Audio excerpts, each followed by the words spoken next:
Hey everyone, welcome back to another video. In today's video I'm going to go quickly over Dimensional Arena because I unfortunately lately have no time because of the work. So I'm just going to quickly make some teams and probably will be less yapping about the choices I make. So first of all, the shared hero is a Nubia, so one of the better things to go for because everyone will have a Nubia, which means nobody will have a strong hero to deploy.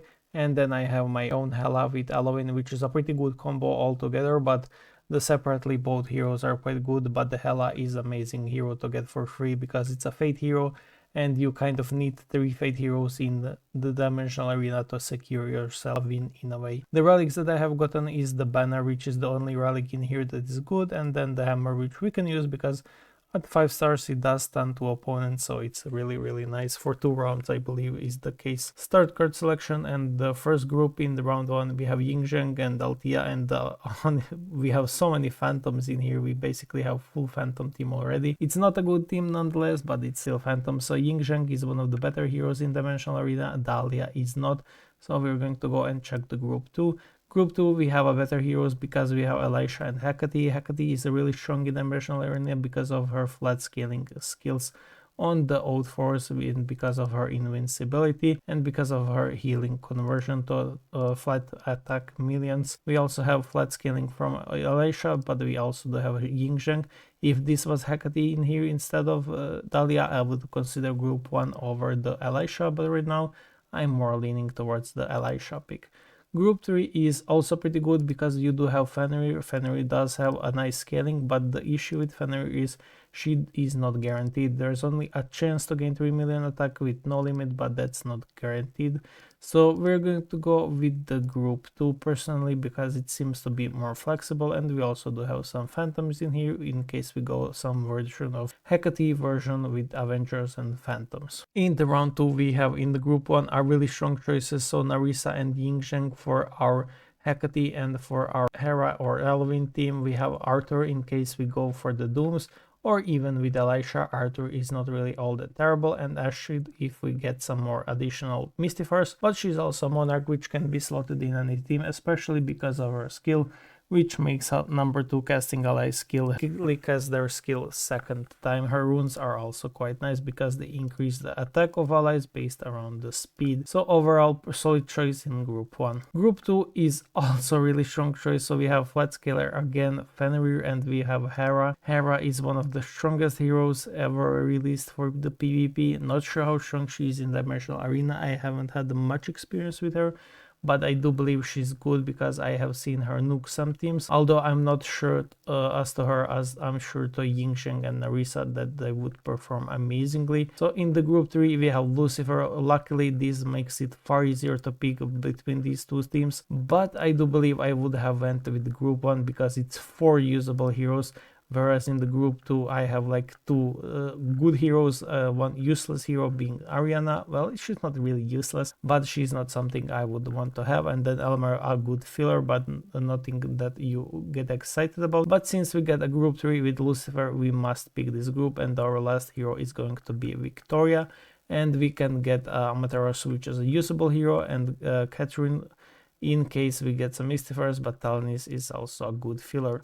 Then, because we did get 2 fates, I'm going to go ahead and select my own last fate, which is going to be my own Victoria. I'm going to deploy her, deploy this, and basically just save the lineup. And then we're going to go ahead and basically continue our picks. What we are looking for the relics is you always want to look for either the scepter, the planar gate, the tree, or the crown of the purity, or the telescope, or the doom's relic that is basically the 3 rounds cooldown. So those are the relics that you will want to get. I'm working on a relics video basically talking about all relics, everything about them. So hopefully I explained that better in that video, but yeah, what you're looking for are the relics that I have basically said. You don't care if you get a planar gate with some shit relics, it's really irrelevant, just pick the planar gate because it's too strong. Then in group 1 we have 3 good heroes, so Isis is a really good hero for our Avengers. We have Mulan, which could go well with any protector teams or any multi-action teams, and we have Odin, which can fit pretty much any team, and the Macaria being a deviant monarch filler, which is nice. Group 2 is Tiamat with Althea, a really strong combo, both can be working together. Tiamat is really strong in both Dimensional Arena and in other PvPs, so her attack reduction is really strong, so it shouldn't be underestimated. But I don't really have that many phantoms to work towards her, and the group 3 is Tsuki with 3 garbage heroes, which we don't really want, so obviously the safe choice here is group 1. In the last round we have the terrible choices in group 1, nobody here is worthy of a pick. Group 2 is already somewhat better because of Ophelia and Narissa, but Dorabella and Navi are not that good. And in the group 3 we have the Dullahan, we have the Lilith, and we have the Diana, so none of these heroes are really good for us, so we're going to go with group 2 so we can make some Avenger Phantoms or something around that. And then lastly we will work on some teams, but unfortunately apart from Fates I don't really have good heroes to make synergies of, so that's quite unlucky. But we're going to go ahead and pick the group 2. And lastly in the relics we got the tree, so I'm probably going to pick the tree, but actually I do have the crown of purity here, I could pick my own. And in the group 3 we have the scepter, so all 3 relics that you really want in a team, but they are split, so you can get all 3 of them in the one pick. So I have to make a decision between either of them, and I do believe that tree is the best one out of them. With the scepter we do have Gleipnir and Sarcophagus, which are 2 somewhat okayish relic. And in the group 1 we don't have that many good relics with the tree, so we can pick our own tree and we can go ahead and pick the group 2 and or rather the group 3, but the group 2 is also somewhat okayish because you do have crown of purity and you do have the chest, but we're going to go ahead with the group 3 and pick my own tree. So during my team making I have decided I can't really use all 3 fates, therefore I will not actually pick my own Victoria because I can't really make 3 strong teams where both 3 fates would excel, therefore I'm not going to go with 3 of them, but rather I will pick my own Hera, I believe, and use her instead in the Hecate position and have 6 Avengers, 4 Phantoms in this team, with some additional revives from Isis and Lucifer to scale up. And we are going to use in this position instead of Victoria, which would have been far better, we are going to use the Hela. Hela will bring a CC to this team, but although we already have Amaterasu HP scaling, so we are kind of just scaling in this team and stunning enemy team while basically bursting them down with Odin and all of the additional actions.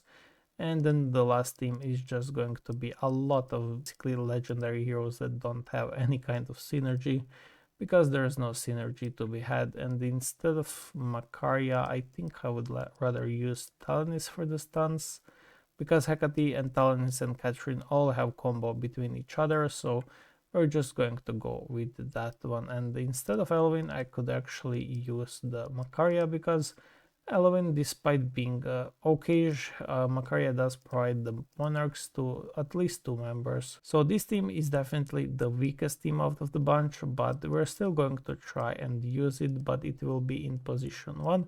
It's definitely a throwaway team that will not get any wins, and in this team we're going to use the banner, the tree definitely, because we do want opponents to die as fast as possible, and then we're going to use the Hand of Tyr.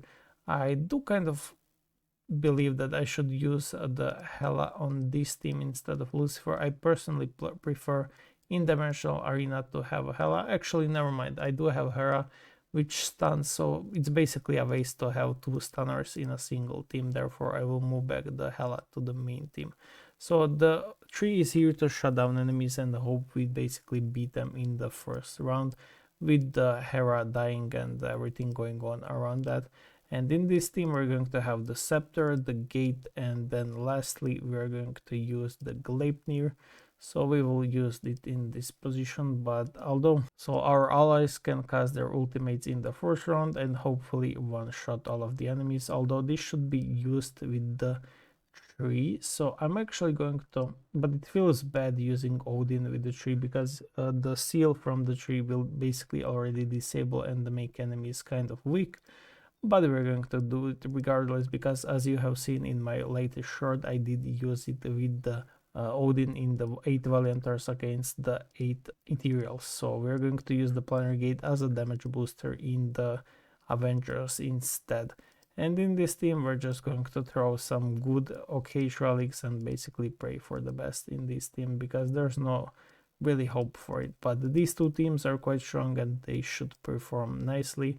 We could later end up switching Persephone for Elohim and actually using the Macaria in the third team, which is also a possibility, but for now we will see how this goes, and if it's really bad, I will try using Elohim instead. So thank you for watching and see you guys in the next one.